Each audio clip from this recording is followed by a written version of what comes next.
जो भाई 10 साल जेल में रह के आया वो अपनी बता देना। कम से कम वीरेंद्र सिंह 50 साल की राजनीति में ये तो नहीं कोई बोलता कि मैं कहीं ठगी बग्गी में फंस गया। ठीक है, मैं आज भी कहता हूँ कि मैं इस गठबंधन के खिलाफ हूँ कि जिन लोगों की 10 सीटें जीत के आए थे जो जेजेपी, वो भारतीय जनता पार्टी के खिलाफ नारा लगा के जीते थे। आज वो उसी के साथ है। मैं ये कह रहा हूँ कि उनकी वोट नहीं बची, वो हमारे को क्या दिलाएंगे। ये है पूर्व केंद्रीय मंत्री चौधरी वीरेंद्र सिंह, जिन्होंने एक बार फिर से छाती ठोकते हुए कहा कि हाँ, मैं भाजपा जजपा गठबंधन के खिलाफ हूँ और मौजूदा राजनीतिक हालत भी यही है कि भाजपा को जजपा का साथ जितना जल्दी हो सके छोड़ देना चाहिए। जी हाँ, चौधरी वीरेंद्र सिंह आज यमुनानगर पहुंचे थे, जहां उन्होंने अपने समर्थकों और कार्यकर्ताओं की एक मीटिंग को संबोधित किया और साथ ही साथ उन्होंने जजपा के राष्ट्रीय अध्यक्ष अजय चौटाला को उनके घोटाले और 10 साल की सजा भी याद दिला डाली। वीरेंद्र सिंह ने कहा कि अजय चौटाला को कुछ भी बोलने से पहले अपने 10 साल की जेल याद कर लेनी चाहिए, क्योंकि मेरे 50 सालों के राजनीतिक जीवन में कोई दाग नहीं है। विजेंद्र सिंह, उनको जानता कौन है? भिवानी के लोकसभा के भी चुनाव लड़ने की बात है, क्या करती है? ये तो देखो, बात ये है, हर आदमी का जवाब दोगे तो कोई फायदा नहीं।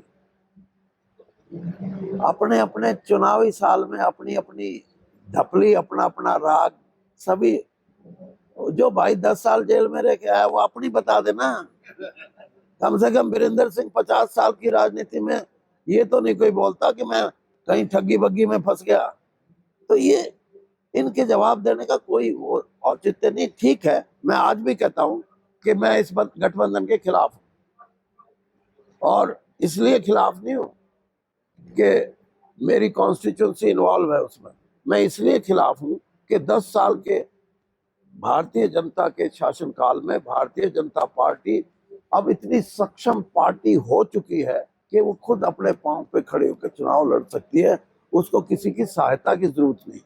और उसका प्रमाण ये है कि हम 10 सीटें लोकसभा की जीते 2019 में, एक रोहतक की सीट को छोड़ के, जिसमें 6,500 का डिफरेंस रहा, बाकी 3 लाख से कम कहीं जीते नहीं। तो अब अगर फिर भी पार्टी ये सोचे कि हमारे को किसी की जरूरत है, मुझे नहीं लगता किसी की जरूरत है। और मैं ये बात अब से नहीं, शुरू से कह रहा हूँ। और दूसरी बात ये कि जिन लोगों की 10 सीटें जीत के आए थे जो जेजेपी, वो भारतीय जनता पार्टी के खिलाफ नारा लगा के जीते थे। आज वो उसी के साथ है।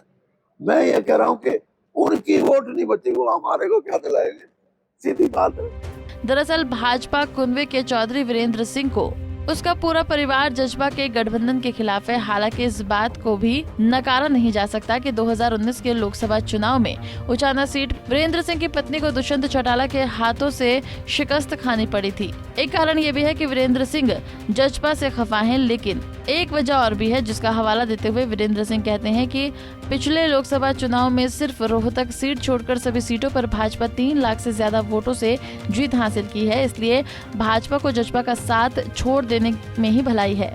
बहरहाल गठबंधन अभी जारी है और आगे भी जारी रहने की संभावनाएं पूरी हैं। ऐसे में देखना यह होगा कि चुनाव से पहले वीरेंद्र सिंह की बातों पर भाजपा कोई अमल करेगी या फिर वीरेंद्र सिंह यूं ही अपनी राय और नसीहत देते रह जाएंगे। यमुनानगर से सुरेंद्र मेहता, पंजाब केसरी टीवी। हमसे जुड़े रहने के लिए हमारे YouTube चैनल को सब्सक्राइब करें और नई वीडियो की नोटिफिकेशन के लिए बेल आइकॉन को दबाएं। अगर आप ये वीडियो Facebook पर देख रहे हैं तो लाइक जरूर करें और ज्यादा से ज्यादा शेयर करें। धन्यवाद।